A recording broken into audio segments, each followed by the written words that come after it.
নমস্কার, দেখছেন talk to Bangla. আমি অভিষেক রয়েছে আপনাদের সঙ্গে। এই মুহূর্তে যে খবর জানাবো, বাংলাদেশে যে অন্তর্বর্তীকালীন সরকার তৈরি হয়েছে, মোহাম্মদ ইউনূস নোবেলজয়ী অর্থনীতিবিদ যে সরকারের প্রধান উপদেষ্টা হিসেবে কাজ করছেন, সেই সরকারেরও নাকি এবারে পতন ঘটতে পারে এমনই কিন্তু সম্ভাবনা উঠে আসছে। তার কারণ, জাতির উদ্দেশ্যে কিন্তু ভাষণ দিতে গিয়ে মোহাম্মদ ইউনূস তেমনই কিছু কথা বলেছেন যা অত্যন্ত তাৎপর্যপূর্ণ বলেই মনে করছে রাজনৈতিক মহল।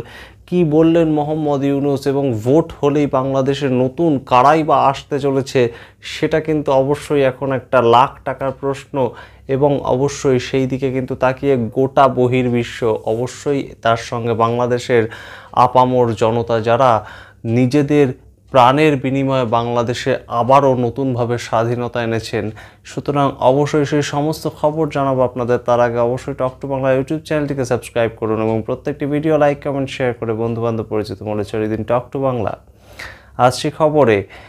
বাংলাদেশ কিন্তু আমরা জানি গত কয়েকদিনের টালমাটাল পরিস্থিতি, কোটা সংস্কার আইন এবং সেই আইনের ভিত্তিতে গত 4 মাস আগে যে সরকার তৈরি হয়েছিল, মূলত 5 মাস আগে সেই সরকার কিন্তু ভেঙে গেল। হাসিনা সরকার ভেঙে গেল এবং শেখ হাসিনা, বাংলাদেশের প্রাক্তন প্রধানমন্ত্রী, তিনি কিন্তু এক প্রকার পালিয়ে চলে এলেন। 45 মিনিট সময় নিয়ে ভারতবর্ষে তিনি এসে গত 1 মাস ধরে রয়েছেন।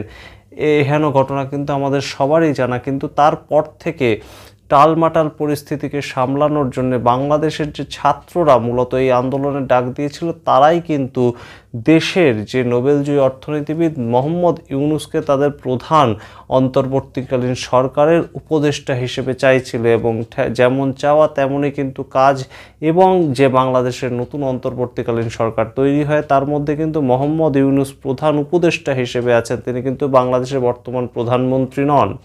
অর্থাৎ প্রধান উপদেষ্টা, অন্তর্বর্তীকালীন সরকারের প্রধান উপদেষ্টা। সুতরাং বাংলাদেশে কিন্তু এই মুহূর্তে গণতান্ত্রিকভাবে তৈরি হওয়া কোনো সরকার নেই এবং সেটা কিন্তু কোনো দেশের পক্ষেই অবশ্যই বেশি দিনের জন্য একটা খুব ভালো স্থিতাবস্থা নয়। এবং সে জায়গা থেকে কিন্তু মোহাম্মদ ইউনূস একজন অত্যন্ত গুরুত্বপূর্ণ মানুষ তিনি, এবং অত্যন্ত বিচক্ষণ একজন মানুষ, বয়স্ক প্রবীণ মানুষ। তিনি কিন্তু এবার জাতির উদ্দেশ্যে ভাষণের সময় সম্পূর্ণভাবে জানিয়ে দিলেন যে রাজনৈতিক সিদ্ধান্ত রাজনৈতিক দলগুলো নেবে, কিন্তু বাংলাদেশের মানুষ যবে তাদেরকে সরে যেতে বলবেন সরকার থেকে, এবং এই যে অন্তর্বর্তীকালীন সরকারের শেষ দিন যবে বাংলাদেশের মানুষ ঘোষণা করে দেবেন, তারপর কিন্তু তারা আর একটা মিনিটও থাকতে রাজি নন। এবং তা কিন্তু স্পষ্টত জানিয়ে দিচ্ছেন এই অন্তর্বর্তীকালীন সরকারের প্রধান।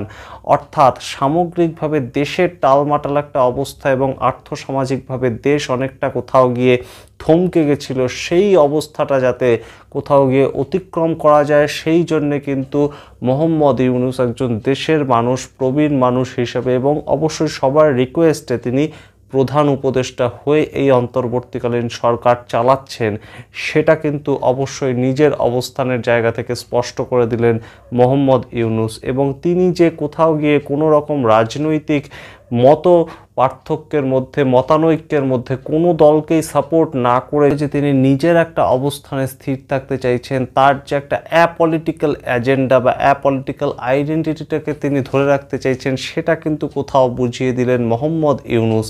এবং সেখান থেকেই কিন্তু উঠছে প্রশ্ন যে তার ওপর কি কোথাও গিয়ে বিএনপি, অর্থাৎ আওয়ামী লীগ যেমন একটি পার্টি, বিএনপিও কিন্তু একসময় বাংলাদেশ শাসন করেছে এই শেখ হাসিনা 2009 সালে আসার আগে পর্যন্ত, ঠিক সেই বিএনপির তরফ থেকে কিন্তু কোথাও গিয়ে চাপ দেওয়া হচ্ছে মোহাম্মদ ইউনূসকে পদত্যাগ করার জন্যে।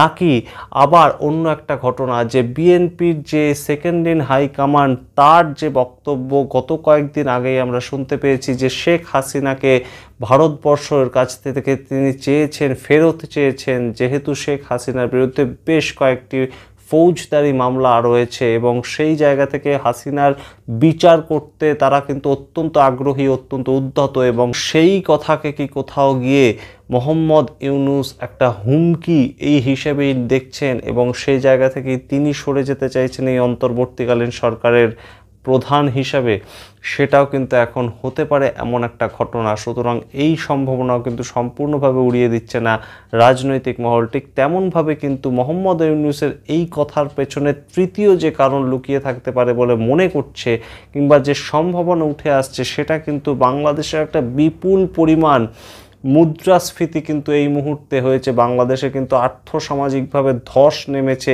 এই সরকার পতনের পর, এবং বিভিন্নভাবে বাংলাদেশ যে বহির্বিশ্বের কাছে ঋণ করে চলছিল, বিভিন্ন কোম্পানির কাছে, বিভিন্ন দেশের কাছে, চায়না যার মধ্যে অন্যতম, তারাও কি কোথাও গিয়ে চাপ দিচ্ছে এই নতুন অন্তর্বর্তীকালীন সরকারকে, সেই সম্ভাবনা কিন্তু সবচেয়ে গুরুত্বপূর্ণ এই মুহূর্তে দেখা দিচ্ছে। তার কারণ কিন্তু হাসিনা গভর্নমেন্ট যতদিন ছিল ততদিন কিন্তু তার যে কূটনৈতিক সম্পর্ক বহির্বিশ্বের সঙ্গে, তার মাধ্যমে তিনি কিন্তু চালাচ্ছিলেন এবং একটা স্টেবিলিটি কিন্তু ছিল। কিন্তু তারপর থেকে কিন্তু বিভিন্নভাবে তার যে সরকার পড়ে যাওয়ার পর কিন্তু বাংলাদেশের আর্থসামাজিক যে অবস্থা, যে পরিণতি, তার উপর কিন্তু বহির্বিশ্বে যারা বাংলাদেশের ওপর টাকা ইনভেস্ট করেছে তারা কিন্তু খুব একটা যে আস্থা রাখতে পারছে তেমন নয়। সুতরাং এই অন্তর্বর্তীকালীন সরকারের উপর চাপ বাড়ানোটা কিন্তু এখন একটা অত্যন্ত সহজ ব্যাপার বিভিন্ন যারা ইনভেস্টার্স আছেন বাংলাদেশের ওপর। সুতরাং সেটা কি একটা চাপ মোহাম্মদ ইউনূসের উপরে এসে পড়ছে, সেই সম্ভাবনাও কিন্তু রয়েছে এই মোহাম্মদ ইউনূসের এই নিজের অবস্থান ব্যক্ত করার মাধ্যমে। আমরা অবশ্যই নজর রাখবো যে এই মোহাম্মদ ইউনূসের নেতৃত্বে এই অন্তর্বর্তীকালীন সরকার কবে শেষ হচ্ছে এবং বাংলাদেশের নির্বাচনের মাধ্যমে আবারও কবে নতুন গণতান্ত্রিক সরকার তৈরি হচ্ছে, এবং সেই সরকার কারা তৈরি করছে, যেটা এই মুহূর্তে অত্যন্ত তাৎপর্যপূর্ণ একটা প্রশ্ন। কারণ আওয়ামী লীগ কিন্তু সম্পূর্ণভাবে ফোরফ্রন্ট থেকে কিছুটা সরে এলেও সম্পূর্ণভাবে বাংলাদেশের রাজনীতি থেকে কিন্তু তারা সরে যায়নি। তারা কিন্তু বিভিন্নভাবে তার প্রমাণ দিচ্ছে সোশ্যাল মিডিয়া থেকে বিভিন্ন জায়গায়। সুতরাং আওয়ামী লীগের সঙ্গে বিএনপির যদি আবারও একটা ভোটাভুটি হয়, সেখানে আওয়ামী লীগের নেতাকে থাকবে এবং অবশ্যই বিএনপির নেতাকে থাকবেন, এবং শেষ পর্যন্ত গণতান্ত্রিক পদ্ধতিতে বাংলাদেশের প্রধান মুখ অর্থাৎ বাংলাদেশের প্রধানমন্ত্রী নতুনভাবে কে তৈরি হন, সেটা কিন্তু অবশ্যই একটা দেখার মতন বিষয়। আমরা সমস্ত খবর জানাবো আপনারা দেখতে থাকুন টক টু বাংলা। ভুলবেন না টক টু বাংলা ইউটিউব চ্যানেলটিকে সাবস্ক্রাইব করতে। ধন্যবাদ।